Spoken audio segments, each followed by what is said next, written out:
যাকে লন্ডনী হুজুর বলা হয়, সবাই চিনেন, এত প্রশংসা করতেছে, আমার নবীর শানেও মনে এত সুন্দর প্রশংসা করে নাই, ঠিক কিনা জোরে বলেন। বড় আশ্চর্য হইয়া যায়, যেই দল বাংলাদেশের ভিতরে উলামায়ে কেরামদেরকে মৌলবাদ তহমত দিয়ে দেশ ছাড়া করতে চায়, যেই দল শরীয়ত আইনকে বিশ্বাস করে না, শরীয়ত আইনকে বিশ্বাস করে না, যেই দল মানুষের জানমালের নিরাপত্তা দিতে পারে না, যেই দলের ভিতরে গুম খুন সন্ত্রাসের চাঁদাবাজি ভরা, সেই দলের পক্ষে সাফাই গায়, সেই দলের পক্ষে সাফাই গায় এমন আলেম বাংলার মানুষ চায় না, চায় না, চায় না, ঠিক কিনা যারা বলেন।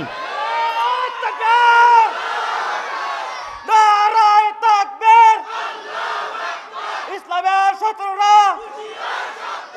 ইসলামের শত্রুরা, নারায়ে তাকবীর। মৌলানা জুনায়েদ আল হাবিব, আপনাকে সবাই মোহাব্বত করত, তো দালালির এমন একটা পর্যায়ে, চূড়ান্ত পর্যায়ে পৌঁছে গেছেন, এদেশের তৌহিদি জনতা থেকে নিয়ে একজন রিকশাওয়ালাও আপনাকে দেখলে থুতু দেয়, একজন রাস্তার কুলি আপনাকে দেখলে থুতু দেয়। এদেশের মানুষ উলামায়ে কেরামদেরকে দালালি পছন্দ করে না, এদেশের মানুষ উলামায়ে কেরামদেরকে চায়। উলামায়ে কেরামের ঐক্যবদ্ধতার মাধ্যমে একটা ব্যালট পেপার হবে, একসাথে উলামায়ে কেরামদেরকে ঐক্যবদ্ধভাবে এদেশ পরিচালনা করার দায়িত্ব বাংলাদেশের মানুষ দিতে চায়, ঠিক কিনা যারা বলেন। বাংলাদেশের মানুষ শুধু বলে, হুজুর আপনারা কেন ঐক্য হন না? আমরা ঐক্যের অপেক্ষায় আছি। আমরা রামবামের আদর্শ চাই না, আমরা বাবার আদর্শ চাই না, স্বামীর আদর্শ চাই না, লেনিন কালমাসের আদর্শ চাই না, আমরা চাই ইসলামের আদর্শ, কোরআন দিয়ে রাষ্ট্র পরিচালনা, ঠিক কিনা?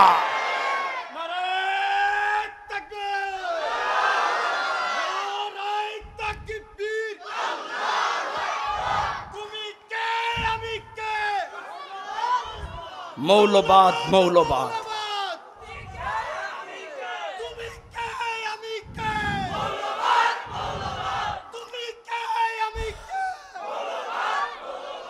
যুবক ভাইরা আমার, আমি এই জন্য বলতে চাই, মৌলানা জুনায়েদ আল হাবিবকে যদি বলতে চাই, আপনার যদি প্রশংসা করতেই মনে চায়, আপনার যদি দালালি করতেই মনে চায়, ইসলামের লেবাস খুলুন, মাথার পাগড়িকে খুলে প্যান্ট শার্ট পরে দালালি করেন, কেউ বাধা দিবে না। যুবক ভাইরা আমার, বড় আফসোস লাগে, আজকে আমাদের মাঝে যিনি আসবেন, আল্লামা জাফর আহমদ হাফিজাউল্লাহ, খুব ইখলাসওয়ালা একজন মানুষ,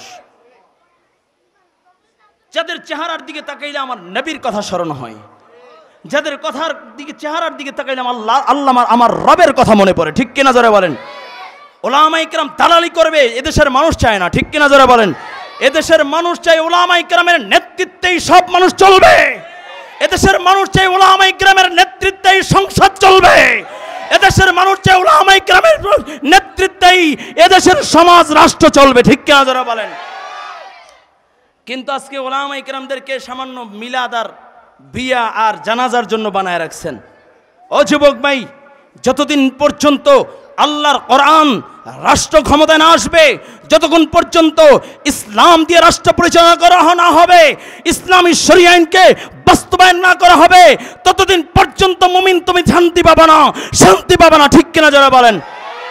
কারণ আমরা 5ই আগস্ট ফ্যাসিস্ট জালেম স্বৈরা শাসককে আমরা বিতাড়িত করেছি, আল্লাহ তাআলার অশেষ রহমত ছিল, ঠিক কিনা যারা বলেন।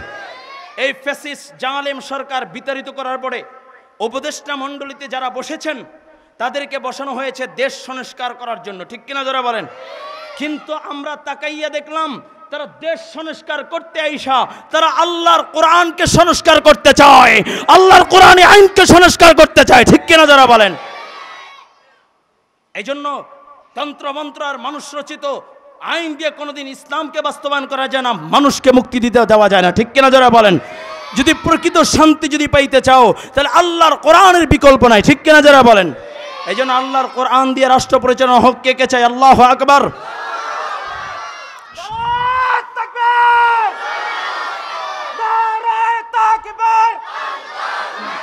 তুমি কে, আমি কে? ইসলামের শত্রুরা,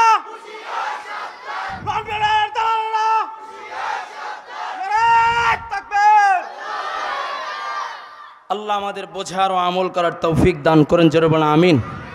আরো জোরে বলুন আমিন। এই জন্য ইসলামী আদর্শ চাই। ছোট্ট একটা উদাহরণ দেই।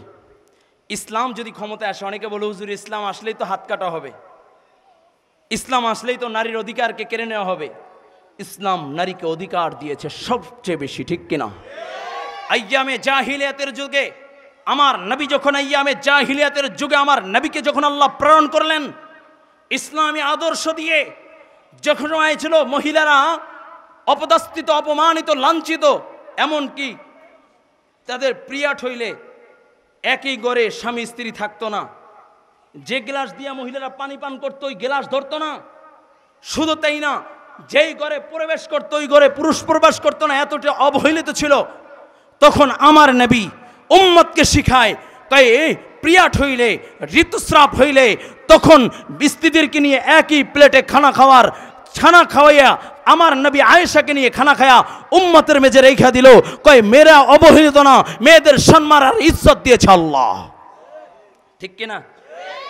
শুধু তাই না, আম্মা জান আয়েশা সিদ্দিকা বলেন, আমি যেইখানে পানির গ্লাসে ঠোঁট লাগায় পানি পান করতাম, হাবিবে কিবরিয়া নবী সেখানেই ঠোঁট লাগায় পানি পান করতে। বলুন সুবহানাল্লাহ। শোনেন, ছোট্ট একটা উদাহরণ দেই। আমার নবীর ইন্তেকালের পরে খেলাফতের মসনদে বসেছিল কে? উমিয়া যেমনি কোন মনে হয় বাড়ির ঘরে স্বাস্থ্য ভাই, এটা ভালো করে কোন কে? খলিফাতুর রাসূল হযরত আবু বকর সিদ্দিক রাদিয়াল্লাহু তাআলা, চিল্লায় কোন আল্লাহু আকবার। আবু বকর সিদ্দিক রাদিয়াল্লাহু তাআলা আনহু যখন খেলাফতের মসনদে, ভালো করে বুঝবেন, তখন বিচারকের দায়িত্ব দিয়েছিলেন হযরতে ওমরকে। জোরে জোরে জোরে। কেমন রাষ্ট্র? এইরকম একটা রাষ্ট্র হইলে দুর্নীতি থাকবে, টেন্ডারবাজি থাকবে, চাঁদাবাজি থাকবে, ধর্ষণ থাকবে, খুন থাকবে, গুম থাকবে। ভালো করে বুঝেন। দেখতে দেখতে 6 মাস পার হয়ে যায়। 6 মাস পর হযরতে ওমর আবু বকরের কাছে যায়, বলে আবু বকর, আপনি যে আমাকে বিচারকের চেয়ার দিয়েছেন, এই চেয়ারটা আমি চাই না, চেয়ারটা দিয়ে দিলাম। জোরে কন্না আল্লাহু আকবার। চেয়ারের জন্য মারামারি হয়, গুম খুন হয়, আর ওমর বলে আমি চেয়ার চাই না, চেয়ারটা আপনাকে দিয়ে দিলাম। চিল্লায় কন্না আল্লাহু আকবার। আবু বকর তো বিচক্ষণ মানুষ। আবু বকর ডাক দিয়ে বলে, ওমর, আরে ওমর, চেয়ার দিতে চাও তাহলে কি খেলাফতের মসনদে বসতে চাও? কারণ সে যোগ্যতাও তোমার আছে, ওমরের আছে। কারণ ওমর তো এমন একজন ব্যক্তি যার ব্যাপারে আমার নবী বলেছেন, লাউ কানা বাদি নাবিয়ান লাকানা ওমর। ইসলাম সে তো পরশমণি, তারে কি পেয়েছি খুঁজি, পরশে যাহার শোনা হলো যারা তাদের এই মজা বুঝি। বলেছেন হযরত রাসূল শেষ পয়গম্বর, আমার পরে যদি নবী হতো কেউ, হতো ঠিক সেই ওমর। অর্ধ পৃথিবীর শাসন করেছেন দুলির তখতে বসি, খেজুর পাতার প্রাসাদ ছিল যাহার, বারে বারে গেছে খসি। শুধু আঙ্গুল হিলনে শাসন করিতেন এ জগতের, মুহাম্মাদের চরণে রেখেছিলেন সে শামসের। চিল্লায় কোন আল্লাহু আকবার। কয় ওমরের মেজাজটা ছিল মেজাজে ওহি। কয় যা কয় আল্লাহ তাআলা কোরআনুল কারীমের ভিতরে ওমর যেটা বলেছে এরকম 21 জায়গায় আয়াত বানায়া পাঠাইছে। বলুন সুবহানাল্লাহ। ওই ওমর ডাক দিয়া বলে, আবু বকর, চেয়ার চাই না, চেয়ার চাই না। আবু বকর বলে, ওমর, চেয়ার চাও না তাহলে কি তুমি খেলাফতের মসনদে বসতে চাও? ওমর ডাক দিয়া বলে, আবু বকর, যতক্ষণ পর্যন্ত আপনি চেয়ারে জীবিত আছেন, এই চেয়ার আমাকে মানায় না, এই চেয়ারটা আপনাকেই শোভা পায়। আবু বকর ডাক দিয়া বলে, তাহলে কেন তুমি চেয়ার ফিরিয়ে দিতে চাও? ওমর ডাক দিয়া বলে, ভাই আবু বকর, 6 মাস হয়ে গেল মদিনার ভিতরে কোনো চুরির বিচার আসে নাই, মদিনার ভিতরে কোনো দর্শনের বিচার আসে নাই, মদিনার ভিতরে কোনো চিন্তার বিচার আসে নাই, মদিনার ভিতরে কোনো অপরাধ হয় নাই, মদিনার ভিতরে কোনো গুম খুন হয় নাই, মদিনার ভিতরে কোনো অত্যাচার হয় নাই। যেই মদিনায় অপরাধ নাই, ওই মদিনায় বিচারকেরও কোনো দরকার নাই। ও কলেজের যুবক কেমনে বুঝাইলে বুঝবারে বাবা, এই জন্য অন্তরকে পরিশুদ্ধ করা, আর অন্তরকে পরিশুদ্ধ করতে হইলে আল্লাহওয়ালাদের সোহবতে যাইতে হবে। আল্লাহ তাআলা সেই কথাই বলে, ইয়া আইয়ুহাল্লাযীনা আমানুত্তাকুল্লাহ ওয়া কুনু মা'আস সাদিকিন। আল্লাহ বলে, হে ঈমানদারগণ, তোমরা আমাকে ভয় করো এবং সাদিকিনদের সংস্পর্শে যাও। ও কলেজের যুবক কেমনে বুঝাইলে বুঝবারে বাবা, এ দুনিয়ার ভিতরে তাকাইয়া দেখো, দুনিয়ায় কেউ চিরস্থায়ী থাকে না, কেউ চিরস্থায়ী থাকতে পারবে না। সামান্য সময়ের জন্য দুনিয়ার ভিতরে আসলাম, সামান্য হায়াত দিয়ে আল্লাহ তাআলা দুনিয়ায় পাঠাইছে। বলে কেমন হায়াত? কয় জান্নাতীদেরকে যখন প্রশ্ন করা হবে দুনিয়ায় কতদিন ছিলা, এক জান্নাতি বলবে আল্লাহ দুনিয়ায় ছিলাম এক ঘরের দরজা দিয়া, সামনের দরজা দিয়া ঢুকলাম, পিছনের দরজা দিয়া বাইর হয়েছে, এতটুকু সময় ছিলাম। কেউ বলবে আল্লাহ ঘুমাইছি, আবার ঘুম ভেঙে গেছে, এতটুকু ছিলাম। তার মানে হায়াতের যে বলে কিয়ামতের ময়দানের হায়াতের তুলনায় দুনিয়ার সময়টা কয়েকটা সেকেন্ড মাত্র, ঠিক কিনা যারা বলেন? ও কলেজের যুবক, এই জন্য বাবা দুনিয়ার হায়াতে কেউ চিরস্থায়ী থাকতে পারে নাই, দুনিয়ার হায়াতে কেউ চিরস্থায়ী থাকতে পারবে না। এই জন্য বাবা মনে করছো অনেক লম্বা সময় বাইচা থাকবা, অনেক লম্বা হায়াত পাইবা, তুমি 10 তালা করবা, 20 তালা করবা, তোমার অর্থ সম্পদের কোনো অভাব নাই, ব্যাংক ব্যালেন্সের কোনো অভাব নাই। আজকে জুমার পরের ঘটনা বাবা, জুমার পরে যখন মসজিদ থেকে বাইর হইলাম, এক আল্লাহর বান্দা আমাকে তাকে দেখায়, হুজুর তাকাইয়া দেখেন কুমিল্লা পদুয়ার বাজার, কয় ইউটার্ন নেওয়ার সময় এক প্রাইভেট কারে একই ফ্যামিলির 3 জন আল্লাহর বান্দা এবং 2 বলে একই ফ্যামিলির লোক ছিল। ইউটার্ন নেওয়ার সময় এবং এমন ইউটার্ন নেওয়ার সময় লরি বলে কাইত হইয়া পইরা প্রাইভেট কারের উপরে পড়েছে, প্রাইভেট কারটা বসকায় গেছে, মানুষগুলোর হাড়গুলো ভেঙে গেছে, গাড় ভেঙে গেছে। একই জায়গায় 3 জন আল্লাহর বান্দা দুনিয়ার থেকে বিদায় নিয়েছে।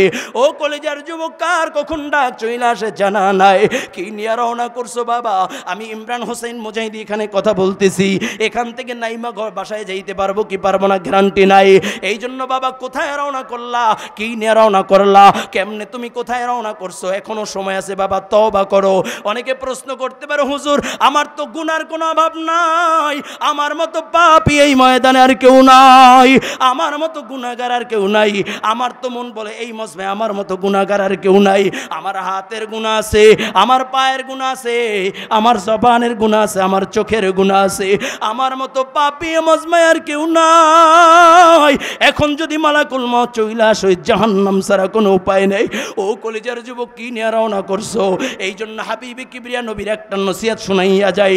নবী আমার সরকার দো আলম নবী, রাহমাতাল লিল আলামিন নবী মুহাম্মদুর রাসূলুল্লাহ সাল্লাল্লাহু আলাইহি ওয়াসাল্লাম সাহাবায়ে কেরামদেরকে বয়ান করেন, ও আমার সাহাবায়ে কেরাম শোনো শোনো, আজকে আমি সকলকে বয়ান করব না, সকলকে নসিহত করব না, আজকে আমি একজনকে নসিহত করব, যে আমার নসিহতটা নিজে শুনবা, নিজে আমল করবা, আমার আনেওয়ালা উম্মতের মাঝে পৌঁছায়া দিবা। কে আছো আমার নসিহতটা শুনবা? নবীর সাহাবীদের ভিতর থেকে নবীর এক প্রিয় সাহাবী হযরতে আবু হুরায়রা দাঁড়াইয়া গেলেন, বলে লাব্বাইকা ইয়া রাসূলুল্লাহ, ওগো নবী আমি আবু হুরায়রা রাজি আছি, আমি আপনার নসিহতটা নিজে শুনবো, নিজে আমল করব, আপনার আনেওয়ালা উম্মতের মাঝে পৌঁছায়া দিব। আবু হুরায়রা বলেন, নবী আমাকে কাছে ডাকলেন, ফাআখাযা ইয়াদি, নবী আমার হাতটাকে ধরলেন, আদ্দা 50, একটা একটা করে আঙ্গুলগুলোকে গুনলেন।